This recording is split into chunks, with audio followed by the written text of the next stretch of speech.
अस्सलाम वालेकुम। Joint session के साथ मैं हूं सैयद आयशा नाज। मेरे साथ प्रोग्राम में ब्रिगेडियर रिटायर्ड वकार खान साहब आज मौजूद होंगे। सैयद इमरान शफकत साहब भी आज हमारे पैनल का हिस्सा हैं। अतर कासमी और राना मुबशर साहब हस्ब मामूल हमारे साथ ही मौजूद हैं।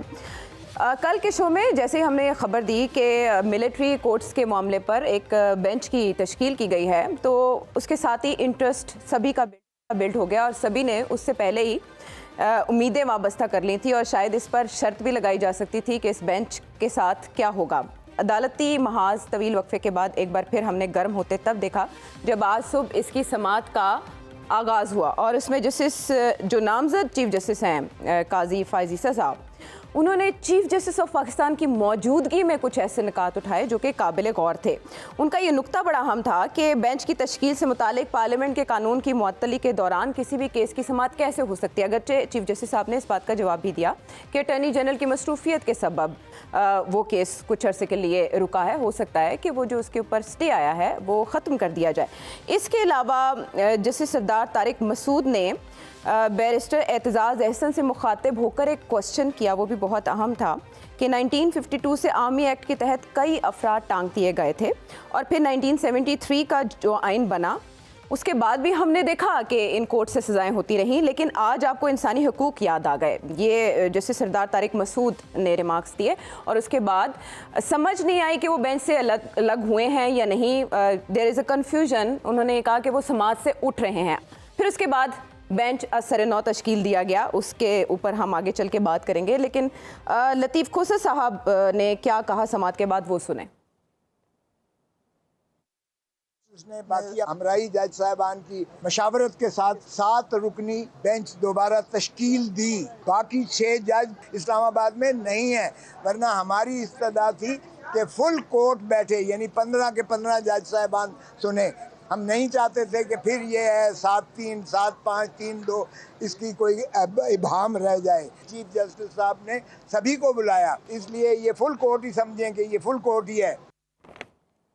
कल अतर की तरफ से ये नुक्ता उठाया गया था कि इसे फुल कोर्ट तश्कील दिया जाना चाहिए था। इस मामले पर लतीफ़ खोसर साहब ने बता दिया कि इसे फुल कोर्ट ही समझा जाए या नहीं समझा जाए, इस पर तो कोई लीगल एक्सपर्ट ही राय दे सकता है। लेकिन ख्वाजा आसिफ साहब वज़ीर दिफा वो क्या फरमाते हुए पाए गए?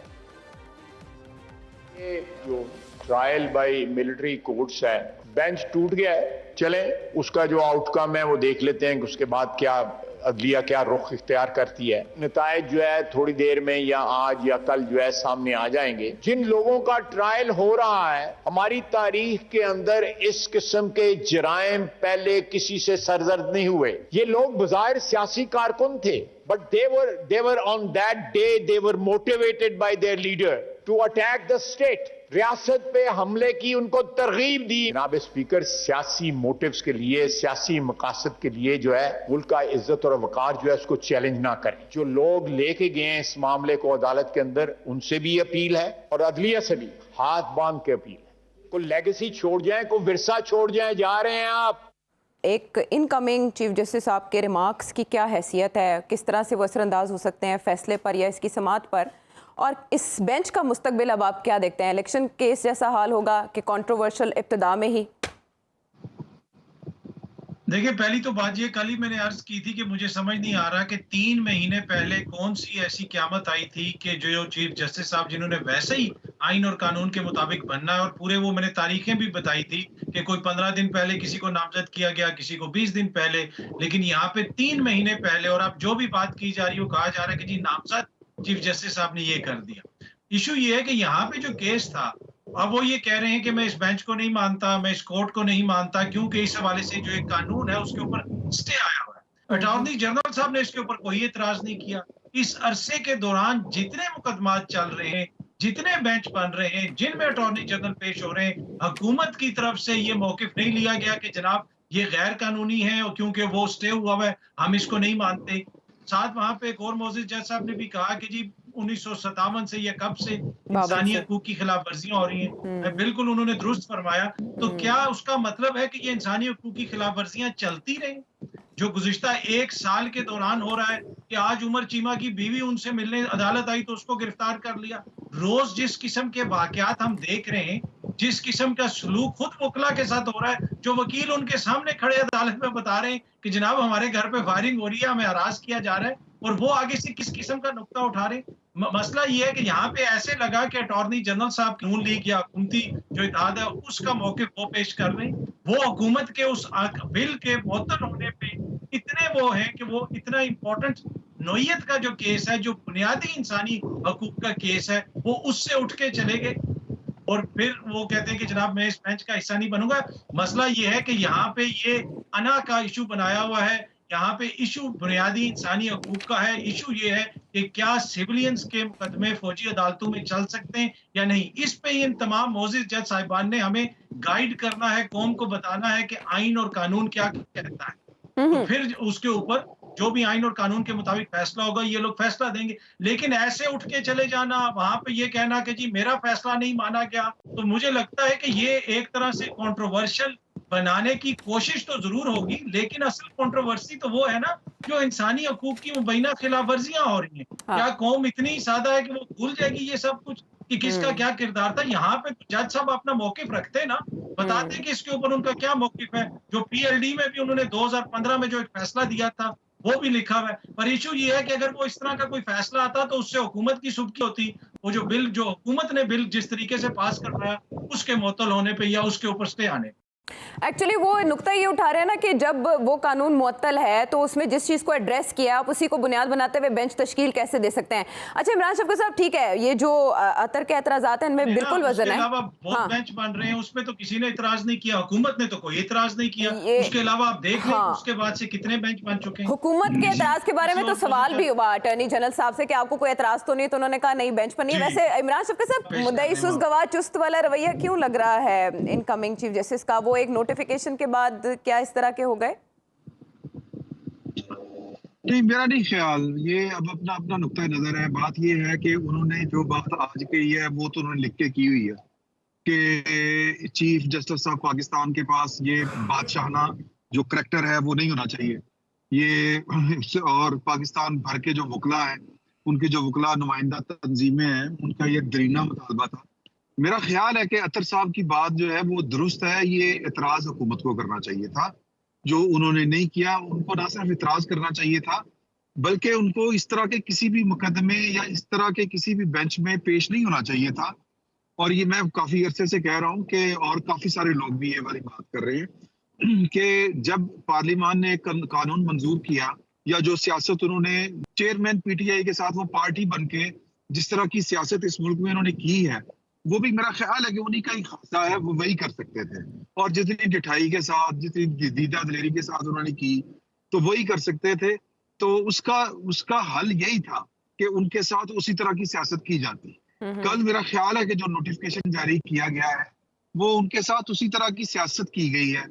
तो मुनसिफ जब सियासत करेगा तो मेरा ख्याल गड़बड़ी होगी।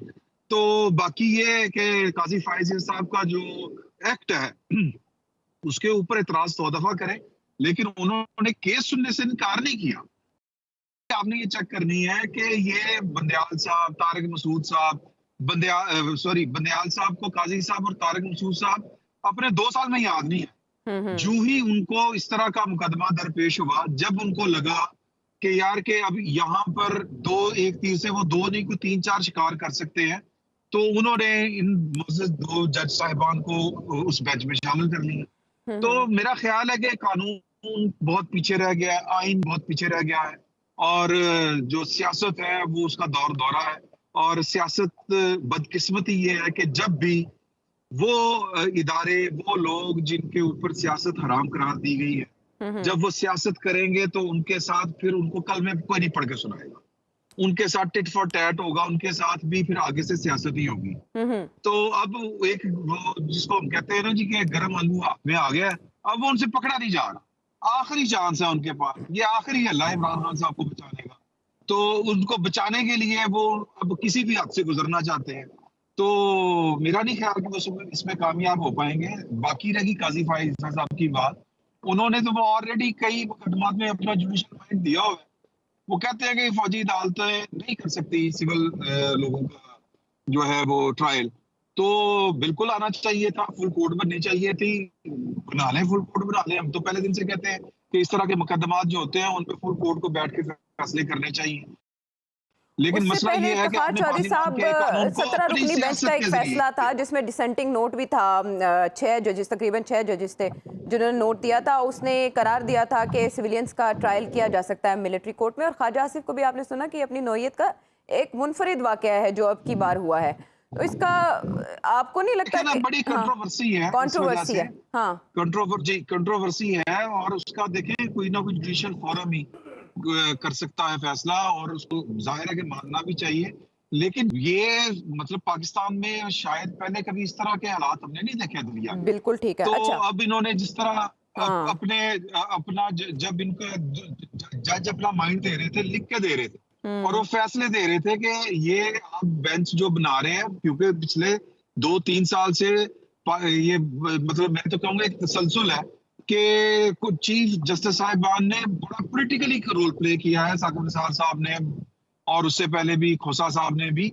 और उस वजह से मैं समझता हूं कि ये जजों के अंदर एंजाइटी थी कि यार ये क्या कि सुप्रीम कोर्ट को आप पूरी की पूरी को मतलब कुछ लोगों को फायदा पहुंचाने के लिए अब जो ये 8 रुकनी बेंच है, या जो 8 हमारे मजलिस अदलिया में बैठे हुए एलिमेंट्स हैं, पॉलिटिकल एलिमेंट्स, उनके आप फैसले निकाल के देख ले। रिवामर ने बड़ा अच्छे शेयर किए थे, जी वो ठीक है। सारे केस ये एक ही तरह के जज कर रहे थे। जी तो अब जब अब थोड़ा सा वो हुआ है मामला गड़बड़, तो अब वो कह रहे हैं कि जनाब के ये जज आ जाए, स्टैंड ले आके। हम तो ठीक स्टैंड है। नहीं ले सकते। ठीक है, वही बात ना कि और किसी चीज़ का तजुर्बा हमारे पास है या नहीं, लेकिन 75 सालों में मुतनाज़िर रहने का तजुर्बा हमारे पास कमाल का है। अभी आखिरी हल्ला करार दे रहे हैं चेयरमैन पीटीआई को बचाने का इमरान शफकत साहब। राना साहब, इससे पहले हम देख रहे हैं, अगर कनेक्ट करें ना डॉट्स, तो एतजाज़ अहसन साहब जा से मिलते हैं, चेयरमैन पीटीआई से मिलते हैं, चेयरमैन पीटीआई जाके लतीफ़ खोसा साहब से मिलते हैं, फिर लतीफ़ खोसा साहब एतजाज़ अहसन चीफ जस्टिस साहब से मिलते हैं। उसके बाद एक नोटिफिकेशन आता है जिसमें कबल अज़ वक्त उन्हें तकर्रुर की मंजूरी दे दी जाती है। उससे अगले दिन ये वाला मामला, वो दरखास्तें जो काफ़ी अरसे से पड़ी हैं, वो टेकअप कर ली जाती हैं। उसमें उस जज को शामिल कर लिया जाता है जो एक अरसे से चैम्बर वर्क कर रहा है। सीनियर मोस्ट जजेस वाली डिमांड एक तरह से पूरी कर दी जाती है। सीनियर मोस्ट जजेस को उस बेंच का कॉन्ट्रोवर्शियल किस्म की डिबेट का हिस्सा बनाया जाता है।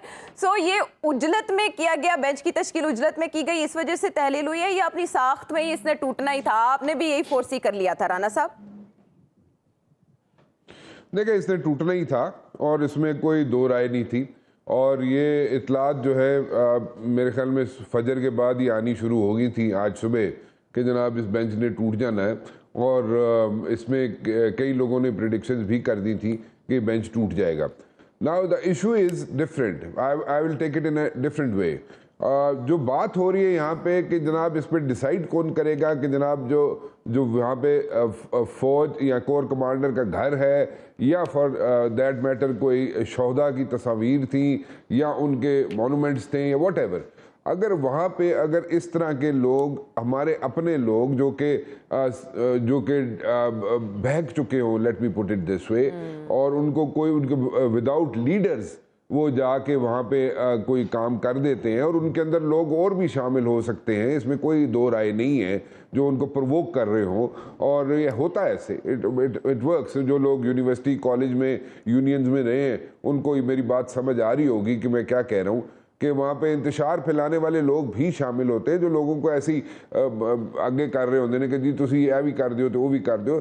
सो वो लीडर्स के बगैर, जो मैं बार बार कहता हूँ कि वो जो लोग थे जो एहतजाज कर रहे थे, वो जनाब ट्रैक से उतर गए ना। अगर ट्रैक से उतर गए तो पहला तो फ़र्ज़ ये बनता था कि जो लीडर्स थे, जो लीडरान थे, उनको चाहिए था कि उनके पास मॉडस ऑपरेंडी था, उसको यूटिलाइज भी करते रहे, और वो थ्रू कोई भी मोड ऑफ कम्युनिकेशन हो, चाहे वो सोशल मीडिया हो, चाहे कोई भी चीज़ हो, उसको सामने रख के वो लोगों को गाइडलाइंस देते रहे हैं। ठीक है, तो ये भी ऐसा एक टाइम था कि अगर वो सोशल मीडिया को यूज़ करते हुए अगर लोगों को जो प्रोटेस्ट करने निकले थे उनको अगर गाइडलाइंस देते, तो मेरे ख्याल में उनको बताते कि ये this is the red line, इसको आपने क्रॉस नहीं करना, तो things would have been different. लेकिन हुआ ये कि जो लीडरान थे वो मिसिंग थे।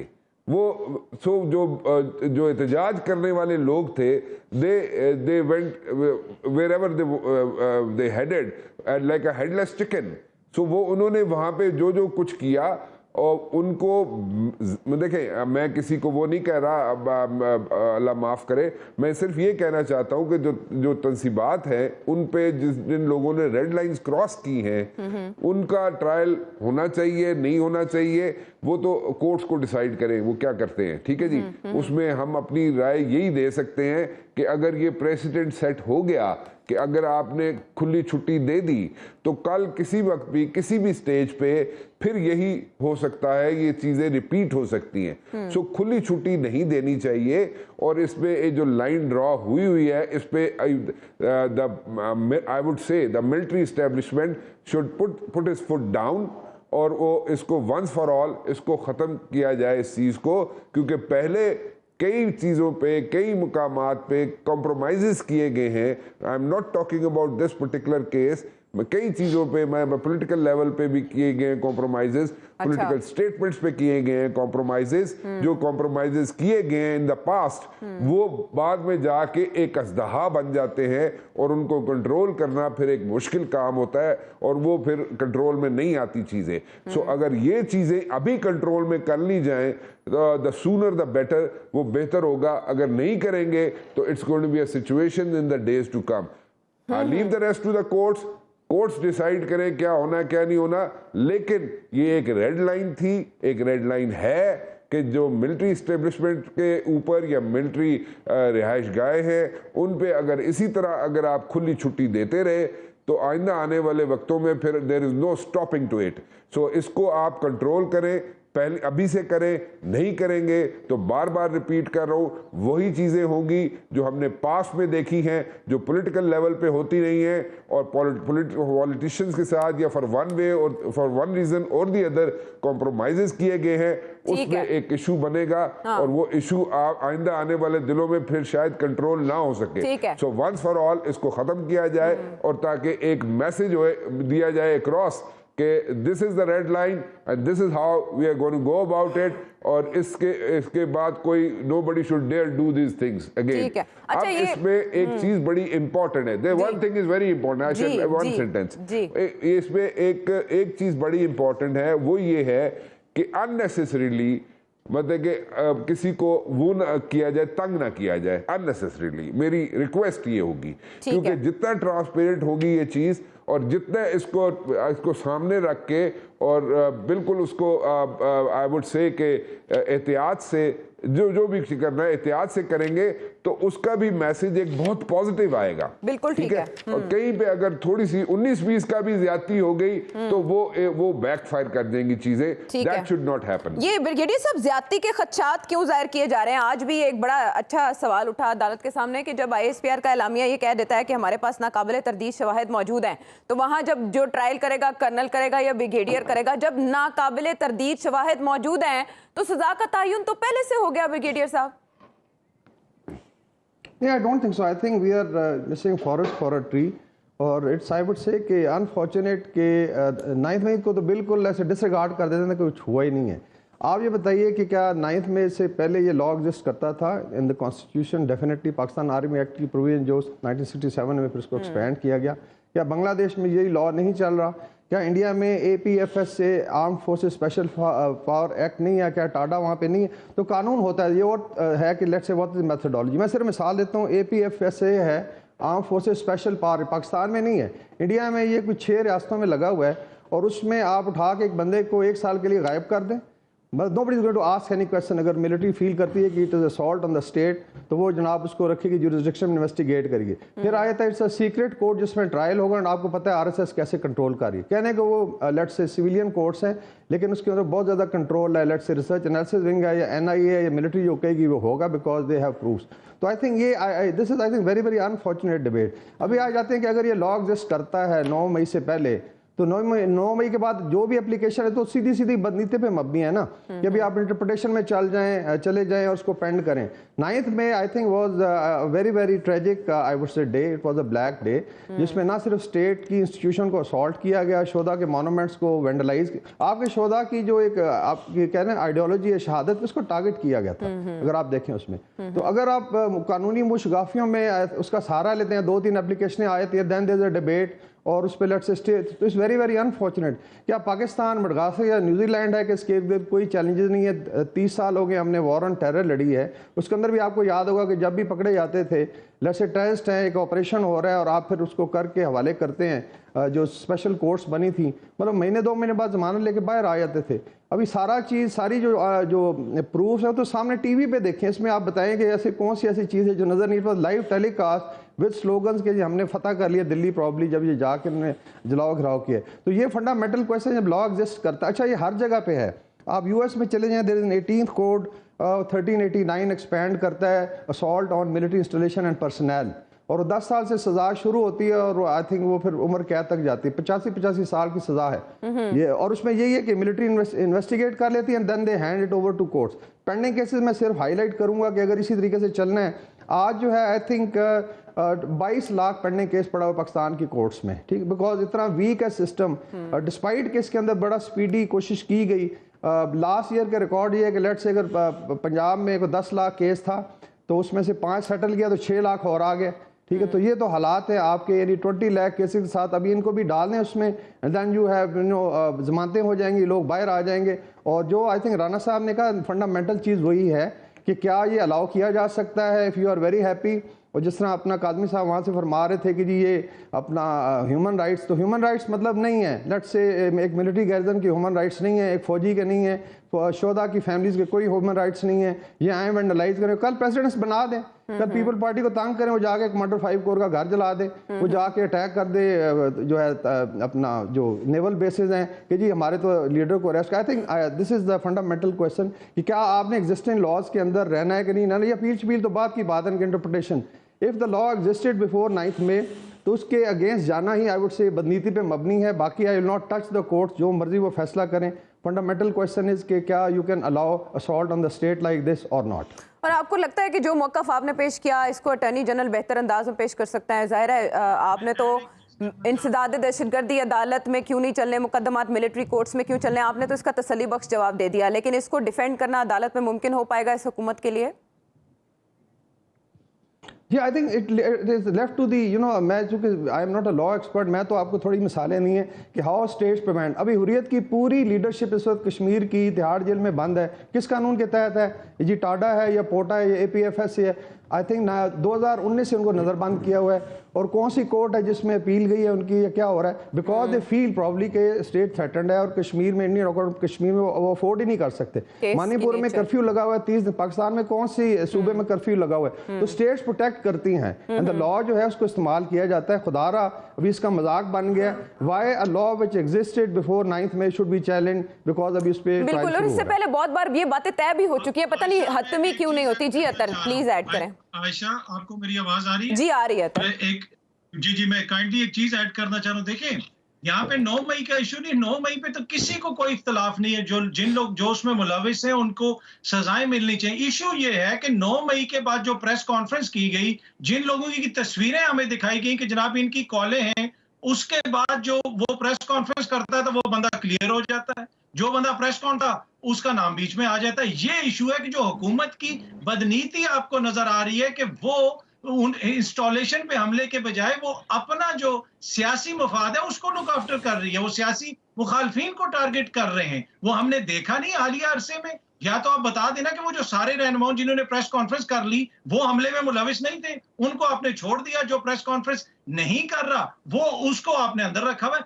ये इशू है। इशू ये है कि जो हुकूमत की सियासी बदनीति है उसमें ये अपने सियासी मुखालफिन को टारगेट करना चाहते हैं किसी और के कंधे के ऊपर बंदूक रख के।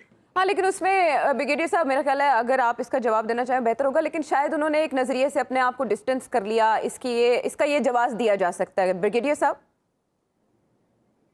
मैं आई थिंक डिटेल में तो ऑनेस्टली मैं अभी अगर लेट्स से फिगर पॉइंटिंग करूं कि यहाँ पे it's not a general I would say कि सबके साथ शायद नहीं हुआ। जिनका डायरेक्ट इन्वॉल्वमेंट थी असॉल्ट में, बर्निंग में और गटिंग में, plus let's say somebody was जो अगर कोई कॉल शॉल कर रहे थे, I think most of them are facing trial.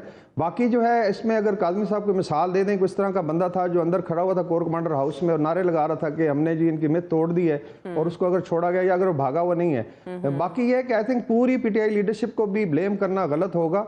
There are like Parvez खटक हैं, उन्होंने अपना एक स्टांस लिया है, इसी तरीके से असद उमर का आपने देख लिया है।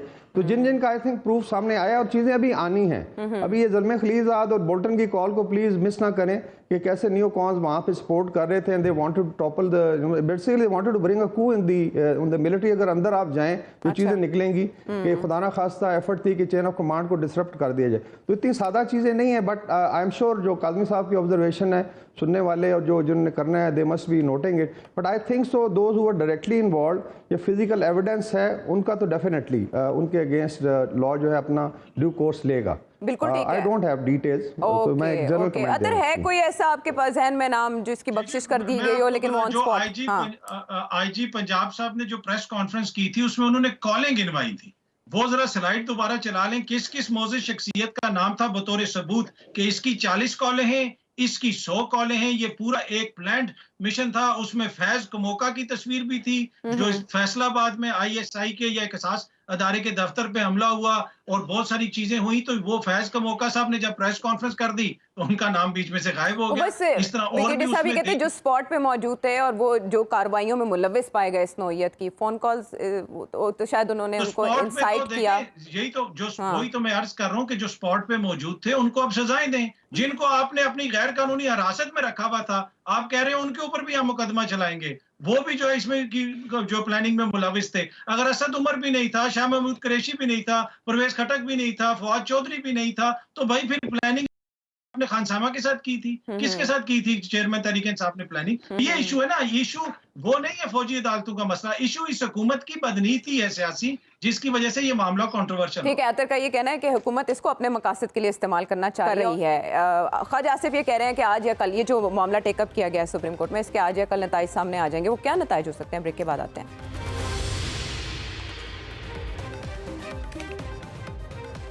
Welcome back to the show. इस पर ख्वाजा आसिफ के जो रिमार्क्स है उसी से बात को आगे बढ़ाएंगे कि 1-2 दिन तक इसके नताइज सामने आ जाएंगे। अतर आप असेस कर सकते हैं वो नताइज मुमकिन तौर पर क्या हो सकते हैं? इससे पहले जब भी हमने देखा कि अगर अदालती महाज गर्म होता था तो पार्लियामेंट भी सरगर्म हो जाती थी और वहाँ से जवाब दिया जाता था अदालत को।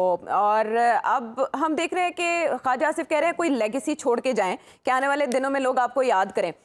अगर चीफ जस्टिस अता बंदयाल साहब की, उमर अता बंदयाल साहब की बात की जाए तो उनके जो भी केस उन्होंने टेकअप किया वो इतना कंट्रोवर्शियल क्यों रहा आपके ख्याल में? 63A का मामला हो या कोई और केस, हुकूमत बार बार उनसे रिक्वेस्ट करती रही, लार्जर बेंच फुल कोर्ट की डिमांड करती रही, वहाँ तो वो नहीं बना पाए या उन्होंने नहीं बनाया। लेकिन अब ये मामला था इंतहाई हसास मामला, तो उस पर उन्होंने सीनियर मोस्ट जजेस को भी ऐड कर लिया। तो कंट्रोवर्शियल क्यों रहे हैं चीफ जस्टिस साहब? जी, मैं उस पर भी आता हूँ। छोटी सी चीज अर्ज करना चाहूंगा जहां तक रवैयों का ताल्लुक है। आज एक सहाफी ने डार साहब से पूछा कि आपका IMF से मुआहदा नहीं हो पा रहा, और उसके साथ उन्होंने जो सलूक किया, उसके साथ जो बदतमीजी की, वो पूरी वीडियो वायरल हो चुकी है, अभी उसको रिपोर्ट कर रहा है। तो ये हुकूमती जो वुज़रा हैं उनको भी देखना पड़ेगा कि वो कौन सी छोड़ के जा रहे हैं, इकोनॉमिक लेगेसी भी और जो हमारी जमहूरी रवायात हैं उनको वो किस नहज पे लेके हैं, ये बड़ा इंपॉर्टेंट है। जहां तक ये ताल्लुक है सुप्रीम कोर्ट का, देखिए सुप्रीम कोर्ट के अंदर कितने मुकदमात इधर पड़े हुए हैं जो अभी तक पेंडिंग है।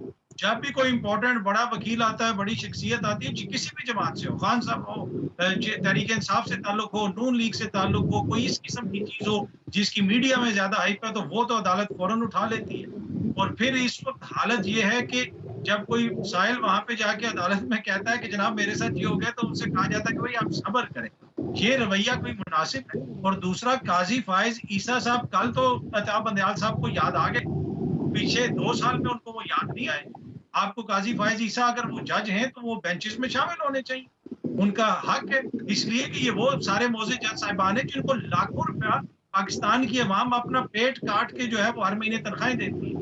तो अता बंदयाल साहब का जो दौर था वो कोई मिसाली दौर नहीं था, पर ये एक तसलसल है। इससे पहले क्या कोई मिसाली था? मुझे 75 साल में बता दें कि अदलिया ऐसे तो नहीं है 129 130 नंबर पे आई हुई है पाकिस्तान की, कोई ना कोई वजह तो है ना। यहाँ पे क्या इंसाफ आम बंदे को फराहम किया जाता है?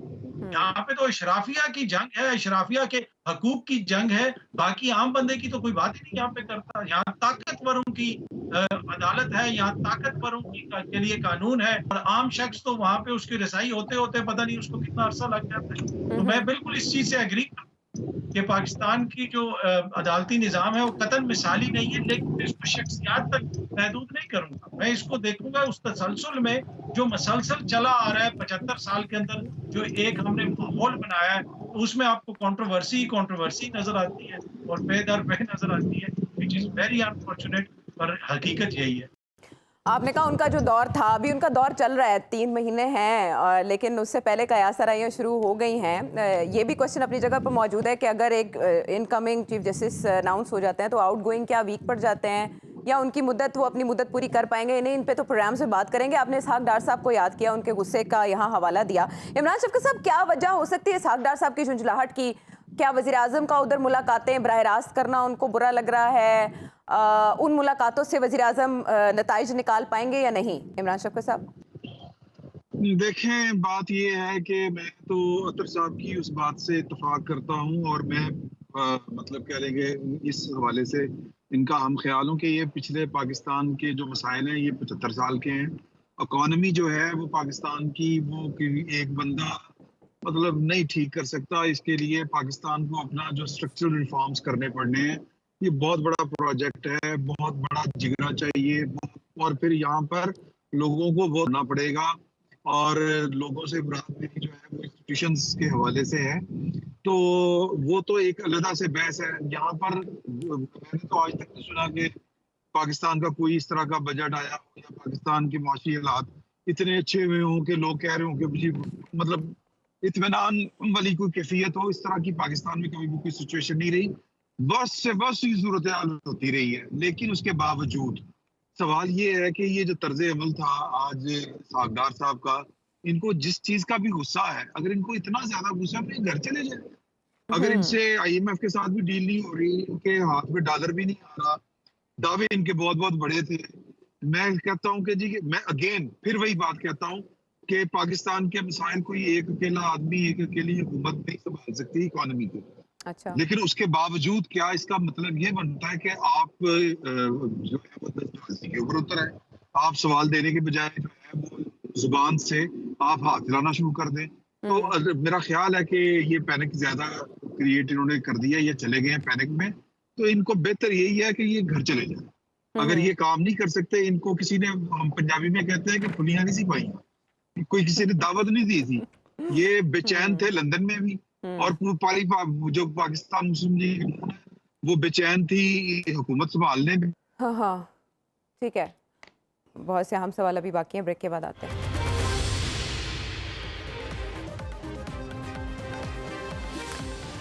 Welcome back to the show. Rana साहब, बड़ा क्रूशल टाइम आने वाला है, हुकूमत की मुद्दत मुकम्मल होने वाली है। उसके साथ साथ कल हमने एक प्लान, एक नए मंसूबे के हवाले से भी बात की। वज़ीर आज़म बड़े अहम ट्रिप पर हैं, उन्होंने वहाँ मुलाकातें भी कर ली हैं। IMF के MD से भी उनकी बराह रास्त मुलाकात होगी, उनसे अपील भी कर दी कि प्लीज़ रिलीज़ कर दें, अल्लाह के नाम पे दे दो बाबा वाली सिचुएशन से कोई मुख्तलिफ सिचुएशन नहीं रही। आपको लगता है कि बारहा साबित होंगी ये कोशिशें? आई पर्सनली थिंक, मैं पहले भी कह चुका हूं कि आपको एक चंक जो है वो मिल जाएगा, ठीक है। बट दैट इज वो इतना होगा 1.3 1.2 इस तरह होगा, वो कोई इतना ज्यादा नहीं होगा आपको, लेकिन आपको कुछ हफ्तों के लिए आई वुड से एक ब्रीदिंग स्पेस मिल जाएगा आपको, एंड दैट्स ऑल। उसके बाद मैंने जैसे पहले आपसे जिक्र किया था, मैंने शेयर भी किया था आपसे, और मैं ये था कि जितने ये लैंडिंग एजेंसीज हैं, ये लैंडिंग एजेंसीज जो हैं, ये सारे IMF हो, एशियन डेवलपमेंट बैंक हो, वर्ल्ड बैंक हो, ये सब लोगों ने एक एज ऑफ नाउ अभी तक तो ये डिसाइड किया हुआ है कि आइंदा आने वाले दिनों में अगर इन्होंने कुछ देना है आपको, तो ये कलेक्टिवली देने की कोशिश करेंगे आपको, कलेक्टिवली। ठीक है। सो ये नहीं होगा कि एक देगा आपको, लैंडिंग एजेंसी एक देगी और दूसरी नहीं देगी। देगी तो सब मिलके देंगे, नहीं देंगे तो सब नहीं देंगे। लेकिन उसकी जो काउंटर स्ट्रेटजी है वो आपके सामने रखी गई है 2035 की।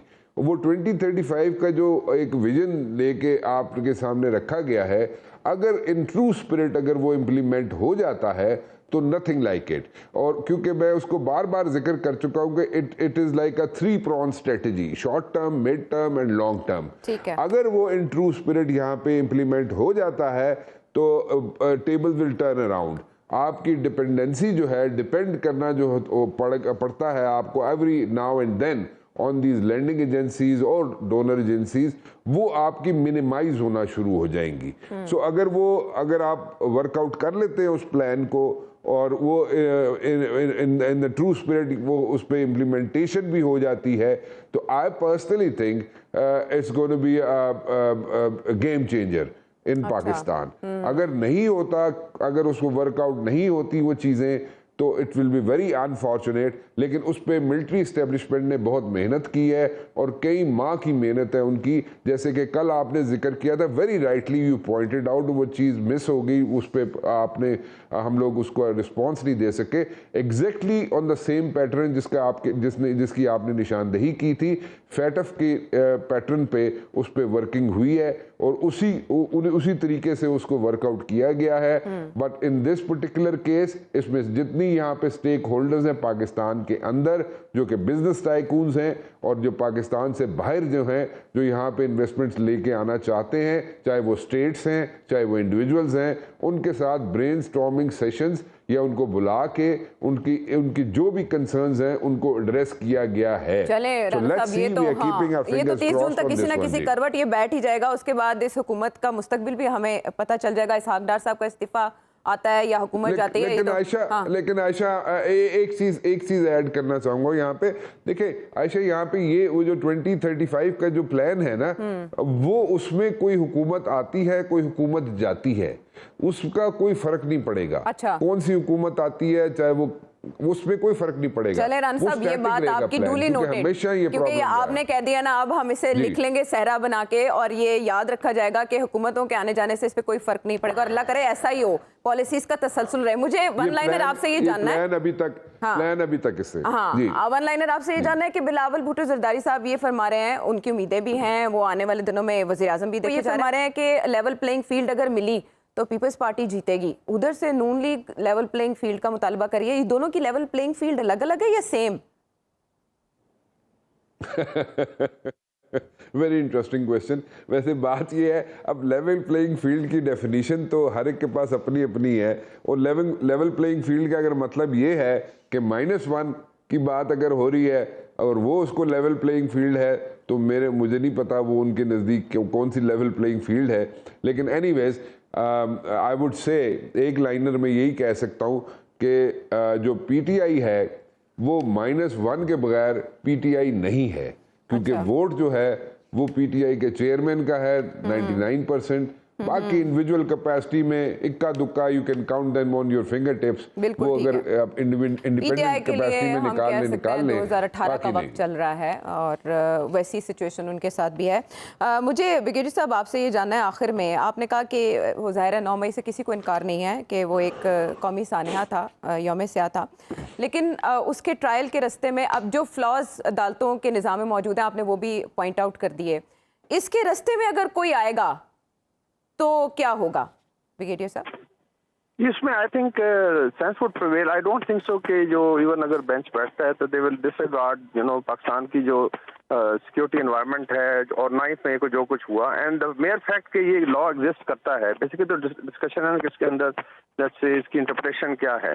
तो एक तो ये factor, I don't think so कि कोर्ट कोई बिल्कुल जो है ना आप कहने को पार्टिजन डिसीजन दे दी, उसके अंदर आई थिंक गवर्नमेंट की तरफ से अटॉर्नी जनरल वगैरह भी करेंगे। लेकिन as far as state is concern the will is there कि इस चीज को हमने परसू करना है, उसकी जरूरत भी है। जो राणा साहब ने भी कहा कि अगर प्रेसिडेंट सेट हो गया और फिर ढीला टाला काम हुआ तो I think that will be detrimental to state Pakistan. और हर लिहाज से इवन कॉमन सेंस ही कहती है कि फिर इस तरह आप लिवरी नहीं दे सकते जिन्होंने इतना बड़ा लेट्स से ये असॉल्ट किया स्टेट पे, उसकी अकाउंटेबिलिटी तो होनी है।